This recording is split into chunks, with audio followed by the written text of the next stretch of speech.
Thanks ಹೇಳಿದ್ರೆ ಚಿಕ್ಕದಾಗತ್ತೆ ಅಪ್ಪಾಜಿ. ಗೊತ್ತಿತ್ತು ಗೆಲ್ತೀವಿ ಅಂತ, ಜನ ಕೈ ಬಿಡಲ್ಲ ಅಂತ. ಗೆದ್ದಿದ್ದೀವಿ ಬರ್ರಿ, ಯಾರೇನಾದರೂ ಅಂದ್ಕೊಳ್ಳಿ. ಒಂಚೂರು ಕೋಪನೂ ಬರುತ್ತೆ, ಬಟ್ ಬೇಡ, ಆರಾಮಾಗಿರೋಣ. ಏನಕ್ಕೆ ಅಂದರೆ ಈಗ ನೆಕ್ಸ್ಟ್ ಸಿನಿಮಾ ಮಾಡೋದು ದೊಡ್ಡ ವಿಷಯ ಅಲ್ಲ. ಯಾಕೆಂದರೆ ನಮ್ಮದೊಂದಷ್ಟು ಟಿ ವಿ ರೇಟ್ಸ್ ಏನೋ ಒಂದು ಹೋಗಿರುತ್ತೆ.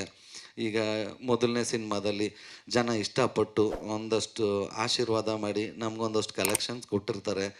ಇದು ಕೌಂಟ್ ಮಾಡಿಕೊಂಡು ನೆಕ್ಸ್ಟಿಗೆ ಬರ್ತಾರೆ. ಬಟ್ ಮೊದಲನೇ ಸಿನಿಮಾ ಇದೆಯಲ್ಲ, ಅದು ಕಾಮಿಡಿಯನ್ ಆಗಿ ಎಷ್ಟೋ ಜನ ಅಂದವ್ರೆ, ನಾನು ಕಾಮಿಡಿಯನ್ ಆಗೇ ಮಾರ್ಕೆಟ್ ಇಲ್ಲ, ನೀನು ಹೀರೋ ಯಾಕಪ್ಪ ಮಾಡ್ತಿದ್ದೀಯ ಅಂತ.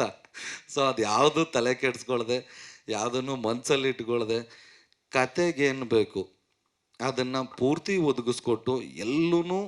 ಈಗ ನಮ್ಮ ಸಿನಿಮಾ ನೋಡಿದವರು ಯಾರೂ, ಪ್ರತಿಯೊಬ್ಬರೂ, ಕೆಲವರು ಹೇಳ್ತಾರೆ ಅದೇನು ಮಾಡೋಕ್ಕಾಗಲ್ಲ ಹೊಟ್ಟೆಯವರಿಗೆ, ಯಾರೂ ಇಲ್ಲಿ ಇನ್ನೊಂಚೂರು ಖರ್ಚು ಮಾಡ್ಬೋದಿತ್ತು, ಇಲ್ಲಿನ್ನ ಚೆನ್ನಾಗಿ ಆಗ್ಬೋದಿತ್ತು ಅಂತ ಎಲ್ಲೂ ಹೇಳಲಿಲ್ಲ.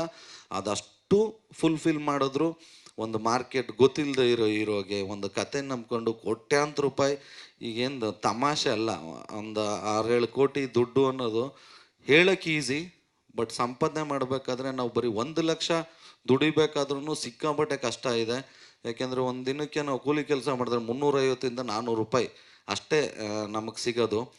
ನಾವು ಅದನ್ನೆಲ್ಲ ಉಳಿಸಿ 1 ಲಕ್ಷ ನಾವು ಸೇವ್ ಮಾಡಬೇಕು ಅಂದರೆ ಏನಿಲ್ಲ ಅಂದರೂ ಒಂದು 2 ವರ್ಷ ಕೆಲಸ ಮಾಡಿದ್ರು ಕಷ್ಟನೇ. ಯಾಕೆಂದರೆ ಮನೆ ಸಂಸಾರ ಅದು ಇದು ಅಂತೆಲ್ಲ ಅಷ್ಟೆಲ್ಲ ಮಾಡಿ 1 ಲಕ್ಷ ಉಳಿಸ್ಬೇಕಾದ್ರೆ ಅಷ್ಟು ಕಷ್ಟ ಇರಬೇಕಾದ್ರೆ 6-7 ಕೋಟಿ ಬರೀ ಕಥೆನ ನಂಬ್ಕೊಂಡು, ಇಲ್ಲ ನಾವು ಇದರಲ್ಲಿ ಗೆದ್ದೇ ಗೆಲ್ತೀವಿ ಅಂತ ಅಂದ್ಕೊಂಡು ಆ ನಂಬಿಕೆಯಲ್ಲಿ ಮಾಡಿದ್ರಲ್ಲ, ನಿಜವಾಗ್ಲೂ ಥ್ಯಾಂಕ್ ಯು ಸೋ ಮಚ್ ಅಪ್ಪಾಜಿ. ನಿಮಗೆ ಥ್ಯಾಂಕ್ಸ್ ಹೇಳಿದ್ರು ಕಡಿಮೆನೇ. ಗೊತ್ತಿಲ್ಲ, ಏನಾದರೂ ಜನ ಕೈ ಹಿಡಿಲಿಲ್ಲ ಅಂದಿದ್ರೆ 100% ಬಿಡ್ರಿ, ನಾವು ಚೆನ್ನಾಗೇ ಇರ್ತಿದ್ವಿ.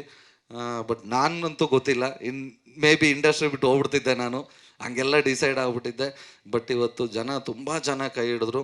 ಅಪ್ಪಾಜಿ ಥ್ಯಾಂಕ್ ಯು ಸೋ ಮಚ್.